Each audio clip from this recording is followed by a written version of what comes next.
எனக்கு வைரமுத்து பத்தி என்ன கேட்டுதான் ஆகணுமா உங்களுக்கு? உலகத்துல வேற யாருமே இல்லையா? வைரமுத்துவை தான் கேட்கணுமா? வைரமுத்து குறித்து பெண் செய்தியாளர் எழுப்பிய கேள்வியால் பாடகி சின்மயி ஏன் வைரமுத்து பற்றி என்னிடம் கேட்கின்றீர்கள் என செய்தியாளர்கள் சந்திப்பில் ஆவேசமானார்.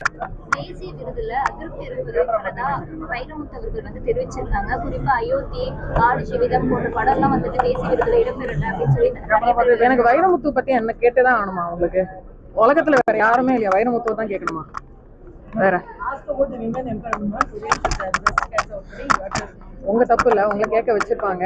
ஆனா உங்களுக்கு இந்த மாதிரி ஒரு ட்ரிகர்டா ஒரு ரியாக்ஷன் வரணும், நான் இந்த மாதிரி ரியாக்ட் பண்ணணும், நீங்க அதுக்கு ஒரு பதில் சொல்லணும். நீங்க ஒரு பெண்ணா இருந்துட்டு என்ன இந்த மாதிரி ஒரு கேள்வி கேட்கறது எனக்கு என்ன சொல்றதுன்னே தெரியலமா. தேவையா? நிஜமா சொல்லுங்க, தேவையா? 7 வருஷமா இன்னும் பேன் பண்ணிட்டு இருக்காங்க, இன்னும் கோர்ட்டுக்கு போயிட்டு இருக்கேன், கேஸ் போயிட்டு இருக்கேன். அந்த விஷயத்த பத்தியோ இல்ல டப்பிங் யூனியன் இடிச்சு தரமட்டமாக்கி அந்த எதை பத்தியும் நீங்க பேசலையா? அவர் சொல்லியிருக்காரு, அதை பத்தி நீங்க ஊர்வஷி மேம் பத்தி பேசல, நீங்க வைரமுத்துவை பத்தி பேசுறீங்க. What is the point? Why are you triggering? Why? Tell me, what is the point of you are getting a salary out of this? நான் ரொம்ப ரெஸ்பெக்ட்ஃபுல்லா தான் கேட்கிறேன். What is the point? இதை ஒரு பிரேக்கிங் நியூஸ் அப்படின்னு அதுக்கு ஒரு ட்ரிகர் ஒன்று போட்டு அதுக்கு ஒரு ஹெட்லைன் போட்டு சீரினார் சின்மயி, சிறுகடித்தார் சின்மயி, சாவடிச்சார் சின்மயின்னு ஒன்று போடுறீங்க. சாணக்க சாணா, சீனாக்க சீனா. முடிஞ்சிச்சா? இன்னைக்கு முடிஞ்சிச்சா டிஆர்பி? ஓகேவா? ஐஸ்வர்யா ஹாஸ்பிட்டல் பத்தி பேசலாமா? பரவாயில்ல சார், நம்ம இப்போதைக்கு ஐஸ்வர்யா ஹாஸ்பிட்டல் பத்தி பேசலாமே.